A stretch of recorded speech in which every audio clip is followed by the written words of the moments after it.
राष्ट्रीय स्वयंसेवक संघ आरएसएस के प्रमुख मोहन भागवत ने 1 दिसंबर को देश में गिरती जन्म दर पर गहरी चिंता व्यक्त करते हुए कहा कि जिन समाजों की प्रजनन दर 2.1 से नीचे गिर जाती है उनका अस्तित्व खतरे में पड़ जाता है। उन्होंने एक कार्यक्रम में कहा कि आधुनिक जनसंख्यिकी विज्ञान के अनुसार यदि किसी समाज की प्रजनन दर 2.1 से नीचे गिर गई है तो वह समाज समय के साथ धीरे धीरे गायब हो जाएगा, चाहे कोई भी संकट न हो। ये केवल वैज्ञानिक तथ्यों पर आधारित एक सच्चाई है और हमें इस पर गंभीरता से विचार करना चाहिए। प्रजनन दर बनाए रखना बहुत ज़रूरी है, इसको लेकर मोहन भागवत ने चिंता व्यक्त की। भागवत ने भारत के लिए आवश्यक बताया कि प्रजनन दर को 2.1 के स्तर पर बनाए रखा जाए।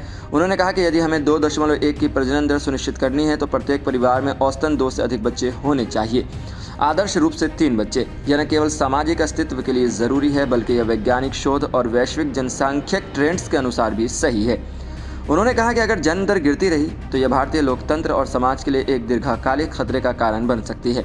आरएसएस प्रमुख ने जनसंख्या संतुलन को लेकर पहले भी चेतावनी दी थी और यह मुद्दा संघ के एजेंडों में शामिल रखा।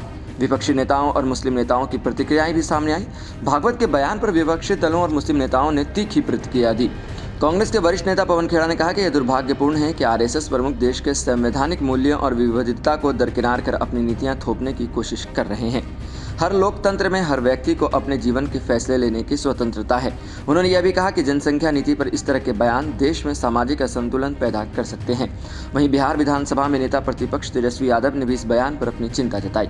उन्होंने कहा, भारत की जनसंख्या नीति को समझाने के बजाय मोहन भागवत व्यक्तिगत और धार्मिक विचारों को प्रचारित करने में काम कर रहे हैं। सरकार को बेरोजगारी और महंगाई जैसे मुद्दों पर बयान पर ध्यान केंद्रित करना चाहिए। वहीं पश्चिम बंगाल के मुख्यमंत्री ममता बनर्जी की पार्टी तृणमूल कांग्रेस के नेता डेरेक ओब्रायन ने कहा कि आरएसएस के नेताओं को यह समझना चाहिए कि समाज के विभिन्न वर्गों की स्थिति अलग अलग है। सभी परिवारों को 2 से अधिक बच्चे होने का दबाव नहीं डाला जा सकता। यह एक व्यक्तिगत और सामाजिक मुद्दा है, वहीं जिसे केवल परिवारों को तय करने का जिम्मा है और वही उन्हें ही तय करने देना चाहिए। वहीं आम आदमी पार्टी के नेता सौरभ भारद्वाज ने कहा कि भागवत का यह बयान धार्मिक और राजनीतिक एजेंडे को बढ़ावा देने का प्रयास है। जनसंख्या नीति पर बहस करने के बजाय सरकार को स्वास्थ्य, शिक्षा और रोजगार जैसे मुद्दों पर ध्यान देना चाहिए।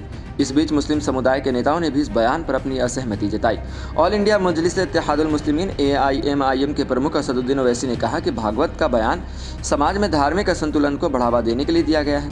इस तरह के बयान समाज में दरार डाल सकते हैं और अल्पसंख्यक समुदायों को निशाना बना सकते हैं। जनसंख्या नीति कोई राजनीतिक मुद्दा नहीं है, यह हर व्यक्ति का व्यक्तिगत मामला है। उत्तर प्रदेश के मुस्लिम समाज के नेता और जदयू नेता शहनवाज आलम ने भी मोहन भागवत के बयान की आलोचना करते हुए कहा कि यह बयान समाज में भेदभाव को बढ़ावा देने वाला है। भारत की विविधता में विभिन्न समुदायों का महत्व है और कोई भी समाज या व्यक्ति अपनी प्रजनन दर के लिए दूसरों को जिम्मेदार नहीं ठहरा सकता। वहीं भारतीय जनता पार्टी ने भागवत के बयान का समर्थन किया और इसे राष्ट्रहित में महत्वपूर्ण बताया। भाजपा प्रवक्ता गौरव भाटिया ने कहा कि भागवत जी ने जो कहा वो वैज्ञानिक तथ्यों और जनसांख्यिक के आधार पर है। जनसंख्या का संतुलन बनाए रखना राष्ट्र की समृद्धि और सुरक्षा के लिए महत्वपूर्ण है। यह एक गंभीर और आवश्यक मुद्दा है जिसे ध्यान में रखना चाहिए। वहीं मोहन भागवत का यह बयान जनसंख्या और प्रजनन दर को लेकर देश में एक नई बहस का कारण बन गया।